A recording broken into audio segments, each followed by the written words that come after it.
I now yield to Ranking Member Connolly for his opening statement. Thank you, Mr. Chairman. Every member here today, Democrats and Republicans alike, agrees that violent criminals don't belong in our communities.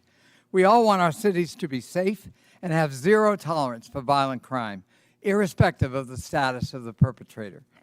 Where we disagree is that my Republican colleagues prefer a selective application of the law to shield the President of the United States from accountability and this administration from the rule of law itself. In America, we uphold the rule of law, independent from partisan politics, without fear or favor. Betraying those convictions, President Trump's Department of Justice has tried to force the conditional dismissal of very serious charges against one of our witnesses here today, in exchange for that witness's total and complete submission to the radical immigration agenda being propounded by the administration. And the DOJ has done so over the objections of a Republican acting U.S. attorney who President Trump appointed.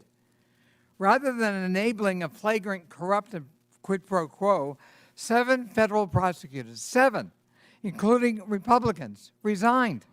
One of them, a former clerk to Chief Justice John Roberts of the Supreme Court, said that anyone in his position, quote, would know that our laws and traditions do not allow using the prosecutorial power to influence other citizens, much less elected officials, in this way. History is calling on us now to stand up for those laws and traditions.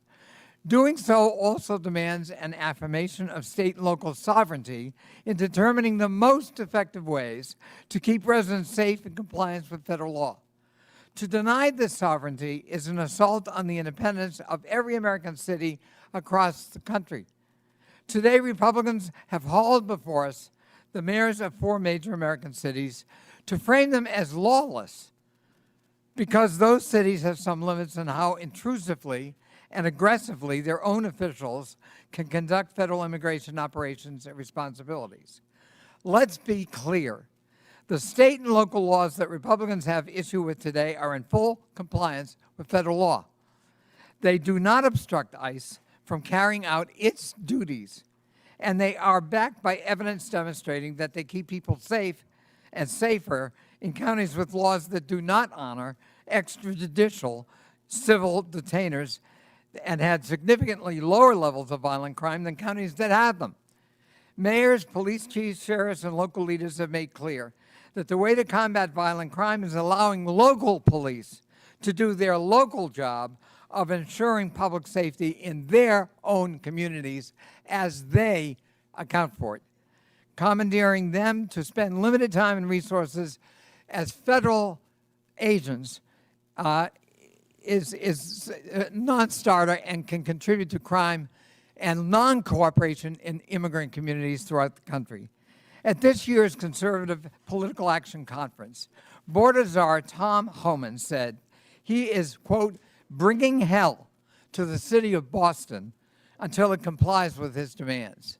I don't know what that means. Boston is my hometown, and I'm glad to welcome our mayor, Mayor Wu, and her 1-month-old baby here today.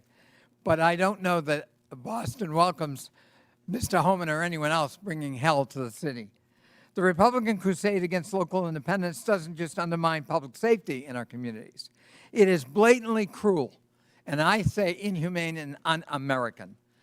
Kenya Colindres, her husband Wilson Rogelio Velasquez Cruz, and their 3 children came to the United States in 2022 seeking asylum, a legal category of immigration, after escaping violence in Honduras. Wilson was granted a 5-year work permit, allowing him to work at a tire shop and to provide for his family here in the United States. Kenya said that her husband had never been in trouble and was, quote, a man of God. On January 26, the family of 5 was in church when Wilson was lured out by an ICE agent waiting to arrest him. Despite having valid work permits, the Trump administration refused to hear his appeal and is actively deporting him. Wilson was the sole breadwinner for his family. Now Kenya has to worry about how she's going to pay the bills and take care of her 3 children, on top of the fears that she and her children might be next. Last week in El Monte, California, Sidley, a woman who was battling bone cancer, tearfully watched as her mother, Yolanda, cried inconsolably as she was detained by ICE agents who refused to even present the detention order. Yolanda was Sidley's sole caretaker in her struggle against cancer and has no criminal record. And now Sidley is on her own. ICE is also conducting massive raids in cities and towns that have led to the wrongful detention of U.S. citizens, including Native Americans and military veterans. One school district sent a letter to parents warning that ICE may board school buses and demand documents from children. Children are going to be afraid to go to school. One reportedly wrote a goodbye note to friends saying, quote, "If ICE takes me, don't forget about me." If ICE takes me, don't forget about me. From a child. Is that the country we want?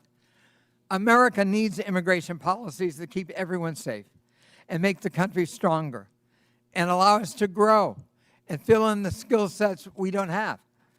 If President Trump was serious about delivering those solutions, he would not be attacking the Constitution's guarantee of citizenship to children born in the United States.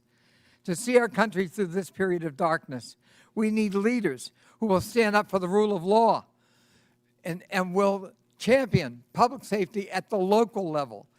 And American families, whether they're immigrant families or native-born families, deserve due process, deserve respect, and deserve that Statue of Liberty that welcomes all comers. I yield back.